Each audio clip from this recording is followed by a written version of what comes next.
Hello बच्चों, how are you. आज हम एक नई वीडियो लेकर के आए हैं, वैद्युत धारिता। ये फिजिक्स पार्ट फर्स्ट का तीसरा लेसन है। ये भी इलेक्ट्रोस्टैटिक से रिलेटेड है। वैद्युत धारिता, किसी चालक की वैद्युत धारिता क्या होती है और कैपेसिटेंस क्या होता है, संधारित्र क्या होता है, और ये इलेक्ट्रिकल सर्किट में या इलेक्ट्रिकल अप्लायंसेस में कहाँ यूज होता है, ये सब के बारे में आज बताएंगे।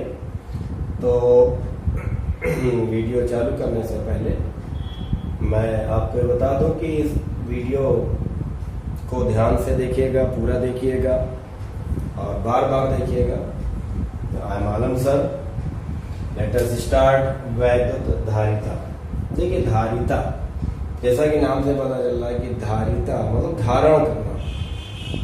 धारण करना मतलब अपने में ग्रहण करना, रखना। तो ये है क्या, इसका कॉन्सेप्ट क्या है, धारिता है क्या। तो धारण करना क्या है। जैसे एक बाल्टी लिया जाए, उसमें पानी भर दिया जाए। भाई जब तक पानी, वो कब तक वो बाल्टी जो है पानी कब तक धारण कर सकता है, जब तक कि पूरी तरह से बाल्टी पानी से न भर जाए, तब तक वो पानी को धारण करता रहे। तो उसी तरह से जब हम किसी कंडक्टर को चार्ज देते हैं तो वो किस हद तक चार्ज को धारण करेगा, इलेक्ट्रिकल चार्ज को अपने में किस तरह से एक्सेप्ट करेगा, कितना एक्सेप्ट करेगा, यही है धारिता। देखिए, अगर कोई कंडक्टर है, कंडक्टर अगर न्यूट्रल है, उदासीन, अगर कोई कंडक्टर है, चालक है, अगर वो उदासीन है, तो हमने पढ़ा है कि उसका वैद्युत विभव जीरो होता है। इलेक्ट्रोपोटेंशियल उसका कितना होता है, जीरो होता है, क्योंकि उस पर कोई चार्ज नहीं है। क्योंकि जब तक इसको चार्ज नहीं देंगे, इसको चार्ज नहीं देंगे, तब तक इस पर इलेक्ट्रोपोटेंशियल नहीं आएगा। तो अगर ये उदासीन है, न्यूट्रल है, तो इसका इलेक्ट्रोपोटेंशियल क्या हो जाएगा, जीरो हो जाएगा। लेकिन अगर हम इसको प्लस क्यू चार्ज दे देते हैं तो इसका पोटेंशियल जीरो से बढ़ जाएगा, जीरो से बढ़ जाएगा इलेक्ट्रोपोटेंशियल, वैद्युत विभव, और प्लस नहीं होगा। क्योंकि इससे पहले वाले लेसन में हमने पढ़ा है कि प्लस चार्ज का इलेक्ट्रोपोटेंशियल जो होता है, वैद्युत विभव प्लस होता है। और अगर माइनस चार्ज देते हैं तो इसका वैद्युत विभव जो होगा वो जीरो से क्या हो जाएगा, कम हो जाएगा, यानी माइनस में आ जाएगा। तो कहने का मतलब, अगर कोई धातु यानी मेटल या कोई भी चालक है तो वो उदासीन है, उसका विभव जीरो होगा। अगर उसको प्लस चार्ज दिया जाता है तो उसका विभव जीरो से बढ़ करके प्लस में आता है। अगर माइनस चार्ज दिया जाता है तो उसका विभव जीरो से कम हो जाता है, यानी माइनस में। तो इस तरह से कहने का मतलब ये होगा कि जब हम किसी चालक को, किसी कंडक्टर को हम चार्ज देते हैं तो उसका पोटेंशियल में क्या होने लग जाती है, इंक्रीजिंग हो जाती है, प्लस चार्ज देने। तो ये देखा गया है कि किसी चालक को जो चार्ज दिया जाता है plus Q, charge Q is directly proportional V, यानी जैसे जैसे हम चार्ज देते जाएंगे वैसे वैसे उसका वैद्युत विभव बढ़ता जाएगा। प्लस में अगर प्लस चार्ज दे रहे हैं तो स्पेशली प्लस चार्ज के लिए यही होगा, बार बार प्लस चार्ज नहीं बोलेंगे। तो चार्ज देना है मतलब प्लस चार्ज देना। तो अगर हम उसको कोई चार्ज देते हैं तो उसका पोटेंशियल बढ़ जाता है, किसके according, Q is directly proportional V, यानी समानुपाती के हिसाब से बढ़ता रहता है। यानी जितना चार्ज देते जाएंगे उतना ही ज्यादा वैद्युत विभव भी बढ़ता जाएगा। तो Q is directly proportional V, तो ये क्यू ही डायरेक्टली प्रोपोर्शनल, प्रोपोर्शनल का साइन हटाएंगे तो एक बराबर लगाएंगे, एक कांस्टेंट सी लगाते हैं, सी लगाते हैं। यहाँ सी क्या है, एक कांस्टेंट है, और ये किसी चालक की धारिता, वैद्युत धारिता यानी इलेक्ट्रिकल कैपेसिटेंस कहा जाता है, सी से कहा जाता है। तो सी इज इक्वल टू क्या हो जाएगा, क्यू अपॉन वी। तो c is equal to q upon v. यानी कहने का मतलब ये हुआ कि किसी चालक की वैद्युत धारिता, उसको दिए गए चार्ज, और चार्ज की वजह से जो पोटेंशियल में इंक्रीजिंग हुई, पोटेंशियल जो बढ़ गया या जो पोटेंशियल बना, उन दोनों के अनुपात के बराबर होता है। यानी किसी चालक की वैद्युत धारिता चालक को दिए गए आवेश और आवेश के कारण उसके विभव में होने वाली वृद्धि के अनुपात को कहते हैं। तो ये इसकी डिफिनीशन होगी। अब देखिए धारिता हम कैसे बढ़ा सकते हैं। धारिता बढ़ाने के लिए अगर हम विभव को कम कर दें, यहीं से पता चल रहा है कि अगर हम इसके विभव को कम कर दें तो उसकी धारिता क्या हो जाएगी, बढ़ जाएगी। विभव को कम करने से धारिता बढ़ जाएगी, और अगर धारिता बढ़ जाएगी तो Q और ज्यादा देना पड़ेगा। यानी विभव कम करने से धारिता क्या हो रही है, बढ़ रही है, और धारिता बढ़ रही है तो चार्ज भी बढ़ जाएगा।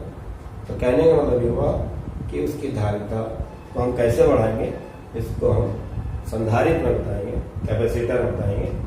तो C एक कांस्टेंट हमें बताया, यहाँ पर हमने क्या बताया, C एक कांस्टेंट है, यानी किसी चालक के लिए कांस्टेंट है। लेकिन C कांस्टेंट कब तक रहेगा, ये कुछ कंडीशन पर डिपेंड करेगा। C कांस्टेंट तभी तक रहेगा जब तक कि किसी चालक यानी कंडक्टर का शेप में, उसके साइज में, है ना, चेंजिंग नहीं आएगी, तब तक C कांस्टेंट रहेगा। दूसरी कंडीशन में C कब कांस्टेंट रहेगा, इस कंडक्टर के आसपास कोई दूसरा कंडक्टर ना हो। अगर इसके आसपास यानी आइसोलेट रहेगा, ये कंडक्टर आइसोलेट रहेगा, तब तक C कांस्टेंट रहेगा। अगर इसके आसपास कोई दूसरा कंडक्टर आएगा तो इसके C में चेंजिंग आएगा, इसकी धारिता में परिवर्तन होगा। तो तीसरी कंडीशन क्या है, ये इसका मीडियम न चाहिए, मतलब इसको एयर में रखा है तो इसका उसकी धारिता कुछ और होगी, इसको किसी और डाइलेक्ट्रिक मीडियम में रख दिया जाए, जैसे वाटर में रख दिया जाए या किसी और डाइलेक्ट्रिक मीडियम में रख दिया जाए, तो इसका C चेंज हो जाएगा। तो कहने का मतलब C is directly proportional V, Q बराबर C इंटू V। C को हमने क्या बताया, कांस्टेंट है, किसी चालक के लिए कांस्टेंट है। लेकिन C कांस्टेंट कब रहेगा, C तब तक कांस्टेंट रहेगा जब तक कंडक्टर का शेप या साइज में परिवर्तन ना हो, कंडक्टर के आसपास कोई दूसरा कंडक्टर ना हो, और उसका मीडियम ना चेंज हो। मीडियम चेंज होने पर उसकी धारिता भी चेंज हो जाएगी। तो इस तरह से आपने C वैद्युत धारिता, किसी चालक की धारिता के कॉन्सेप्ट पढ़ा। इसका हम यूनिट देख लेते हैं। तो C बराबर Q अपॉन V। तो Q चार्ज है, तो चार्ज की यूनिट क्या होती है, कूलाम पर वोल्ट। कूलाम पर वोल्ट, कूलाम पर वोल्ट, या फारेड भी बोलते हैं। क्या बोलते हैं, फारेड। फारेड को F से बोलते हैं। इसका एक और यूनिट है फारेड, या कूलाम पर वोल्ट कह सकते हैं। फारेड एक बड़ा यूनिट है, एक बड़ी यूनिट है। तो अक्सर जो इलेक्ट्रिकल अप्लायंसेस में जो संधारित्र लगाए जाते हैं, उनकी जो धारिता होती है, उनका जो कैपेसिटेंस होता है, वो माइक्रोफैरड में या पिकोफैरड में होता है। तो 1 microfarad is equal to 10⁻⁻⁶ farad हो। 1 माइक्रोफैरड या इसी को हम 1 पिकोफैरड कहेंगे। 1 पिकोफैरड कितना हो जाएगा, 10⁻⁻12 फैरड हो जाएगा। देखिए 1 फैरड क्या होगा, 1 फैरड, हम इसकी डिफिनीशन बना लेते हैं। 1 फैरड, देखिए C is equal to Q upon V। C Q 1 coulomb और V क्या हो, 1 वोल्ट हो, तो C बराबर 1 फैरड आ जाए। C 1 फैरड कब आ जाएगा, जब 1 कूलम हो और 1 वोल्ट। इसका मतलब ये हुआ कि किसी कंडक्टर को अगर 1 कूलम चार्ज देने पर उसकी पोटेंशियल में, इलेक्ट्रोपोटेंशियल में 1 वोल्ट की इंक्रीजिंग हो जाए, तो उस कंडक्टर का जो कैपेसिटेंस होगा, उसकी जो धारिता होगी 1 फैरड। मतलब ये हुआ कि इसको हिंदी में ऐसा होना चाहिए कि किसी चालक को 1 कूलम आवेश देने पर उसके विभव में अगर 1 वोल्ट की वृद्धि हो, 1 वोल्ट की इंक्रीजिंग हो जाए, तो उस चालक की धारिता यानी कैपेसिटेंस कितनी होगी, 1 फैरड होगी। तो आप धारिता समझ गए, किसी चालक की धारिता समझ गए, है ना।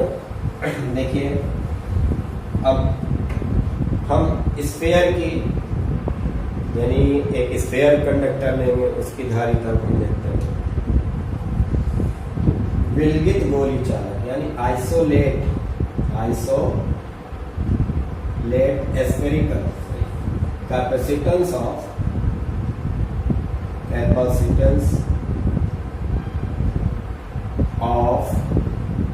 isolate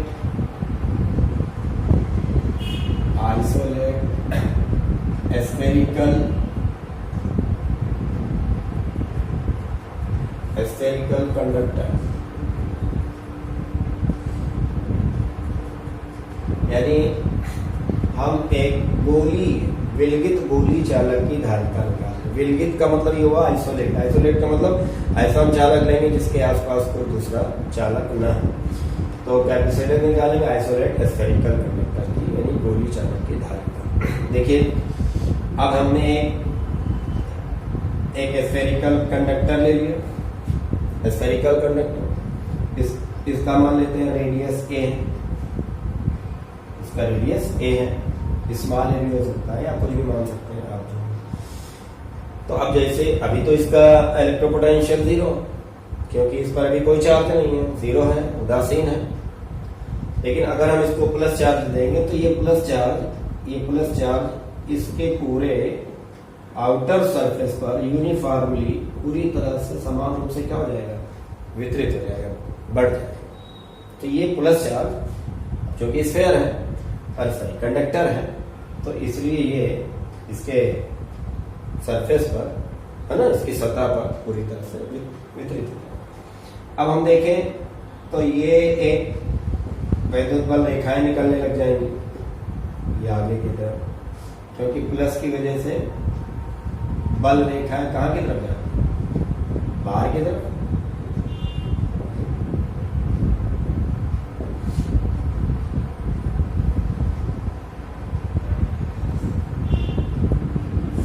जैसे इसको प्लस चार्ज देंगे, इससे इलेक्ट्रिक फील्ड लाइन निकलने लग जाएंगे। इलेक्ट्रिक फील्ड लाइन चूंकि प्लस चार्ज है इसलिए बाहर की तरफ जाएंगे। तो अब ये सारी इलेक्ट्रिक फील्ड लाइन को अगर हम पीछे की तरफ बैक करेंगे तो आप देख रहे हैं कि ये सारी इलेक्ट्रिक फील्ड लाइन कहाँ पर आकर के मीट कर रहे हैं, सेंटर। तो इससे पता चलता है कि ऐसा लगता है कि ये जो चार्ज हमने दिया है प्लस के चार्ज, ये इसके सेंटर है, यानी मतलब स्फीयर है, इसके सेंटर में उसी से इलेक्ट्रिकल फील्ड लाइन निकल रही है। तो जैसे ही प्लस क्यू चार्ज देंगे तो इस पर एक इलेक्ट्रोपोटेंशियल आ जाएगा। तो कितना इलेक्ट्रोपोटेंशियल आ जाएगा प्लस क्यू चार्ज देने से, है ना, प्लस क्यू चार्ज। अब हम निकाल लेते हैं इलेक्ट्रोपोटेंशियल।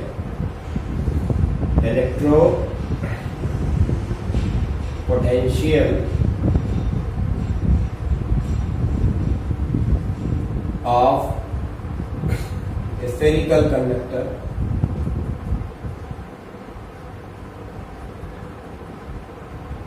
ड्यू टू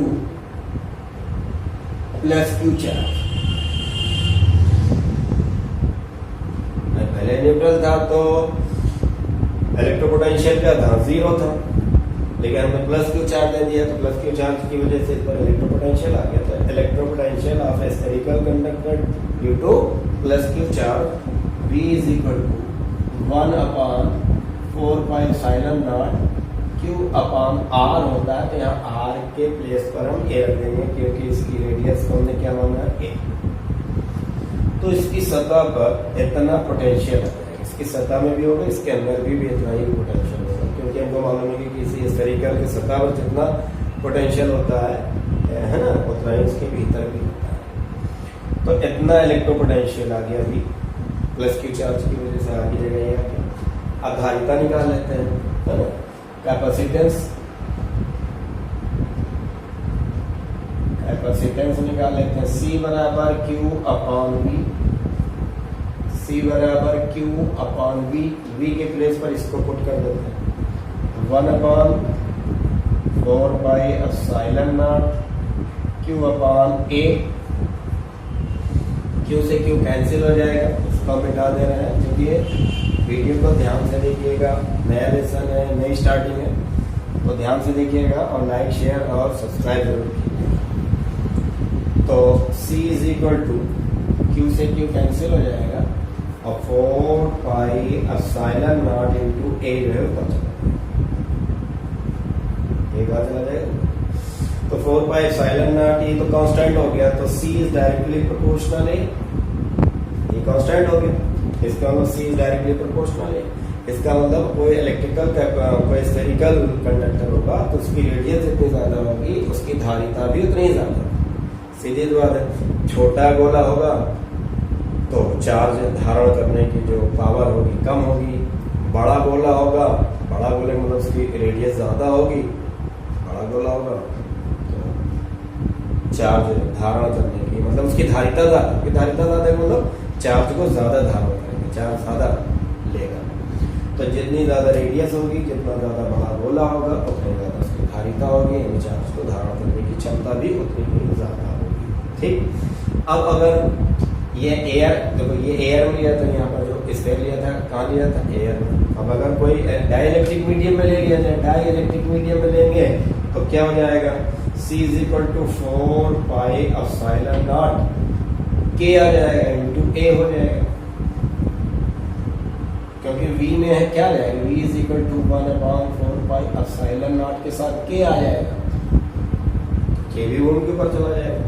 तो C is directly proportional K, तो C is directly proportional A और C is directly proportional K भी दिख रहा है। इसका मतलब ये हुआ कि किसी कंडक्टर की जो धारिता है वो एयर में कम होगी और किसी डाइलेक्ट्रिक मीडियम में उसकी धारिता बढ़ जाएगी, क्योंकि K जितना ज्यादा होगा C भी उतना ही ज्यादा होगा। तो ये आपने देखा कि C is directly proportional radius, C is directly proportional A। देखिए, तो संधारित्र अब चलते हैं, कैपेसिटेंस देखा, अब हम कैपेसिटर देखते हैं। कैपेसिटर का क्या कॉन्सेप्ट है, संधारित्र। देखिए, संधारित्र यानी कैपेसिटर, कैपेसिटर। देखिए, आपने पंखों में, मोटर में, इलेक्ट्रिक मोटर में, पंखों में, मोटर में आपने देखा होगा सफेद सफेद एक सिलेंड्रिकल की तरह, एक बेलन की तरह लगा होता है, जिसे हम कंडेंसर बोलते हैं। तो कंडेंसर एक्चुअल में कैपेसिटर ही होता है। पंखा कभी बहुत पुराना पंखा हो जाता है तो धीमा चलने लग जाता है, तो मिस्त्री कहता है ना कि भैया इसका कंडेंसर आप चेंज कर दीजिए क्योंकि कंडेंसर वीक हो गया है। तो कंडेंसर वीक होने का मतलब वो चार्ज को, इलेक्ट्रिकल एनर्जी को, अब उसकी धारिता कम होगी। वीक होने का मतलब उसकी धारिता क्या होगी, कम होगी। वो चार्ज को और एनर्जी को ज्यादा धारण नहीं कर पा रहा है, इसलिए पंखे को नहीं ज्यादा दे रहा। देखिए, अब इसकी संधारित्र का थोड़ा सा कॉन्सेप्ट समझ लीजिए। तो देखिए, जैसे एक पंखा है, तो पंखा कहते हैं 80 वोल्ट या 100 वोल्ट पर चलता है, लेकिन जैसे हम पंखे को या मोटर को जब हम स्टार्ट करते हैं तो उसको बहुत ज्यादा एनर्जी की जरूरत होती है, काफी एनर्जी की जरूरत होती है। अब वो एनर्जी कौन सप्लाई करता है, कंडेंसर। मोटर है या पंखा है, जैसे इसको यानी स्टार्ट होने के लिए उसको बहुत ज्यादा एनर्जी की जरूरत होती है। उसके बाद जब एक बार वो चल गया तो फिर उतनी एनर्जी की जरूरत नहीं होती। तो at the time of starting, यानी स्टार्टिंग के समय ज्यादा एनर्जी को कौन प्रोवाइड करता है, कंडेंसर प्रोवाइड करता है। कंडेंसर उसको, क्योंकि कंडेंसर क्या होता है, उसको बहुत ज्यादा एनर्जी होती है, तो स्टार्ट होने के लिए तुरंत अपनी सडन एनर्जी मोटर को या पंखे को दे देता है, वो स्टार्ट हो जाता है। फिर उसके बाद स्टार्ट होने के बाद फिर उसको उतनी ज्यादा एनर्जी की जरूरत नहीं होती है, फिर इजिली हो जाता है। तो ये संधारित्र है। तो संधारित्र की डिफिनेशन देखिए, संधारित्र चालकों का ऐसा समायोजन, दो चालकों का, दो कंडेंसर का, दो चालकों का ऐसा समायोजन होता है, ऐसा एडजस्टमेंट होता है कि उसके शेप में, उसके आकार में बिना परिवर्तन किए हम उसमें एनर्जी, इलेक्ट्रिकल एनर्जी, विद्युत ऊर्जा और विद्युत आवेश की पर्याप्त मात्रा को मतलब स्टोर कर सकते हैं। यानी इलेक्ट्रिकल एनर्जी या इलेक्ट्रिकल चार्ज को स्टोर करता है, वो अपने में बहुत ज्यादा मात्रा में स्टोर करता है और बिना अपने शेप या साइज में चेंजिंग लाए हुए। तो यही है संधारित्र और कैपेसिटर। तो क्यों इतना ज्यादा, कैसे चार्ज को ये अपने में स्टोर करता है, जरा देखते हैं। अभी अभी मैंने आपको बताया C = Q/V। हमने अभी आपको बताया कि V अगर कम हो जाए, किसी वजह से V कम हो जाए तो C बढ़ जाएगा, और अगर C बढ़ जाएगा तो Q भी बढ़ जाएगा। तो कैपेसिटर को ऐसे इसी तरह से डिजाइन किया जाता है कि उसका V कम होता है, V को कम करके C को बढ़ा लेता है, और C के बढ़ने से चार्ज बढ़ जाता है, चार्ज बढ़ जाता है तो एनर्जी भी बढ़ जाती है। तो देखिए, जैसे हमने मान लीजिए एक प्लेट ली, एक कंडक्टर प्लेट है ना, प्लेन प्लेट रेक्टेंगुलर शेप की, और ये न्यूट्रल है, उदासीन। देखिए, अगर हम कहते हैं कि कोई चालक उदासीन है, इसका मतलब ये नहीं कि उसमें कोई चार्ज नहीं, उसके अंदर चार्ज होता है, प्लस और माइनस दोनों चार्ज होता है, और वो यूनिफॉर्मली डिस्ट्रीब्यूट होता है।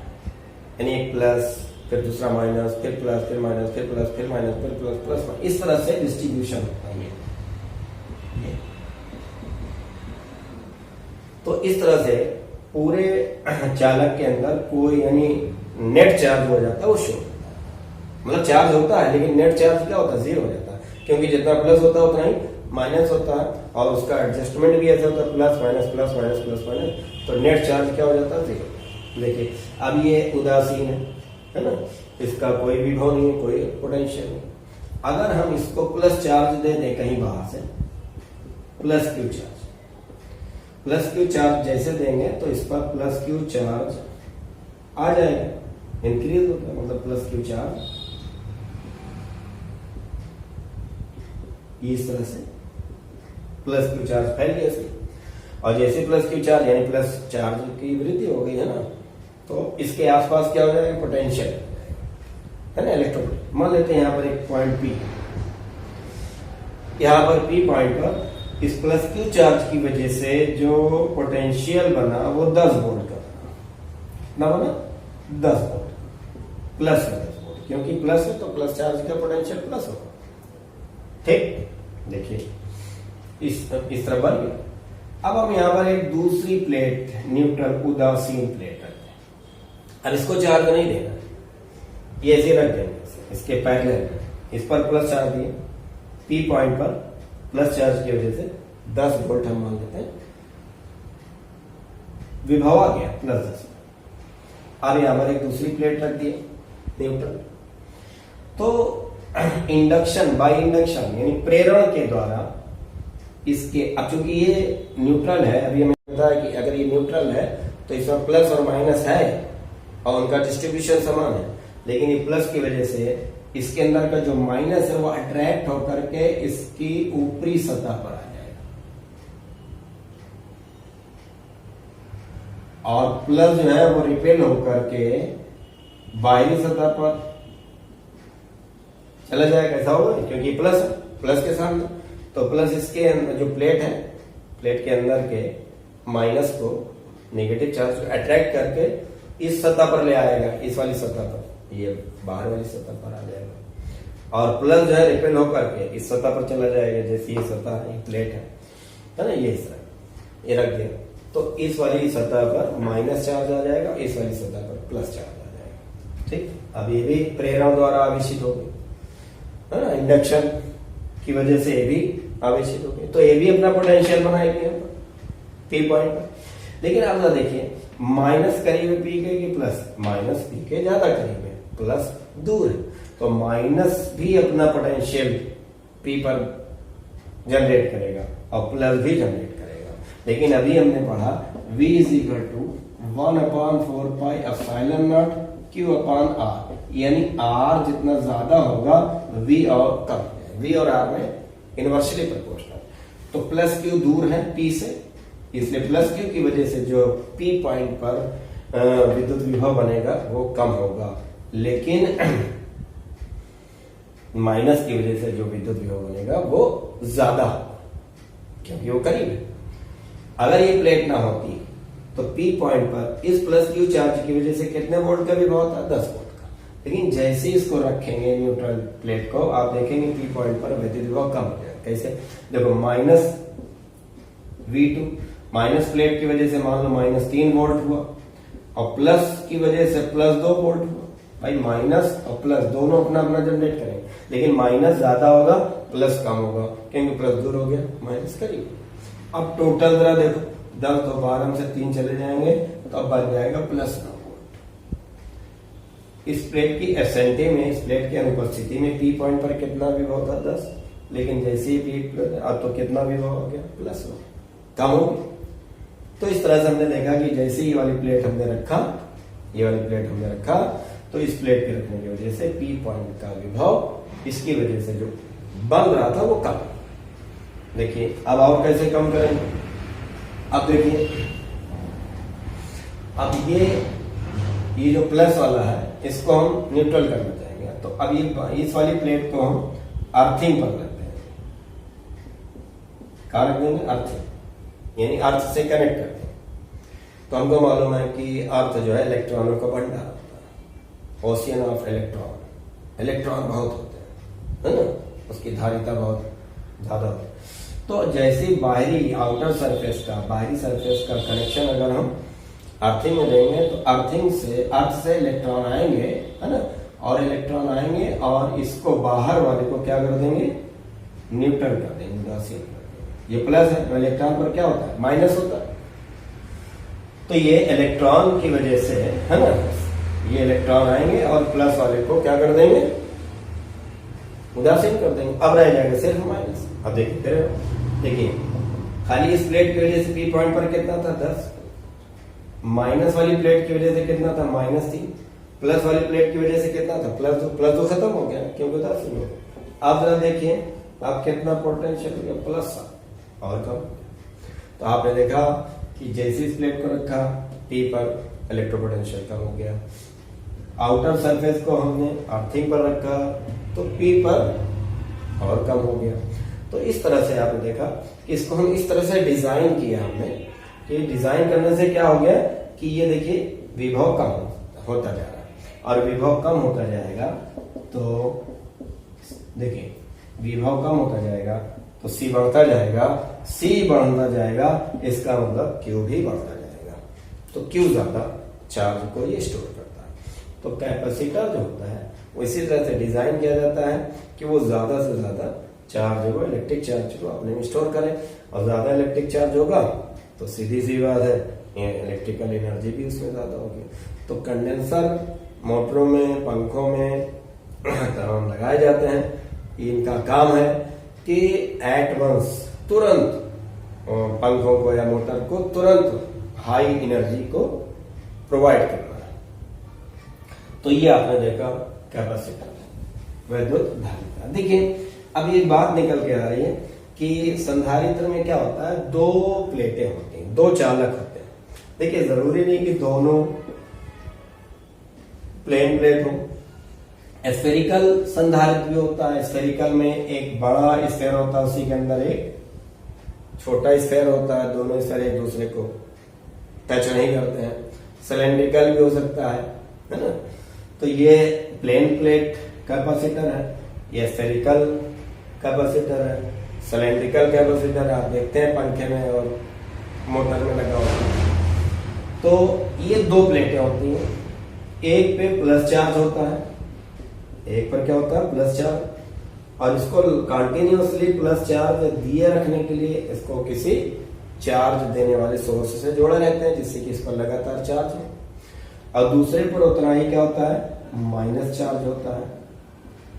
और जो माइनस चार्ज वाली प्लेट होती है उसका कनेक्शन हम किससे कर देते हैं? अर्थिंग से। अर्थिंग यानी माइनस चार्ज वाली अर्थिंग पर। और दोनों प्लेट के बीच की दूरी बहुत कम रखते हैं, और दोनों प्लेटों के बीच कोई डाइलेक्ट्रिक मीडियम रख देते हैं। कागज है, मोम, वैक्स है, ब्रक है, डाइलेक्ट्रिक मीडियम रखते हैं संधारित्र की मतलब धारिता को बढ़ाने के लिए, है ना, धारिता को बढ़ाने के लिए ऐसा करते हैं। तो इस तरह से अब संधारित्र की परिभाषा क्या हो? वैसे तो संधारित्र है कि संधारित्र एक 2 चालकों का ऐसा संयोजन है जिसमें बिना उसके आकार में परिवर्तन किए हम उसमें विद्युत ऊर्जा और विद्युत आवेश की पर्याप्त मात्रा को संचित कर सकते हैं, है ना, ये था।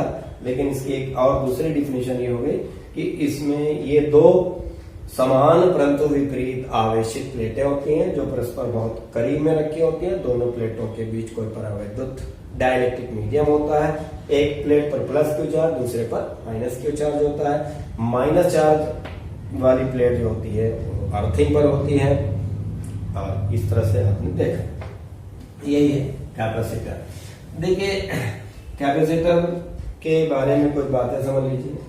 देखिए इस पर प्लस चार्ज था, इस पर माइनस चार्ज, तो देखा जाए नेट चार्ज क्या हो जाएगा, 0।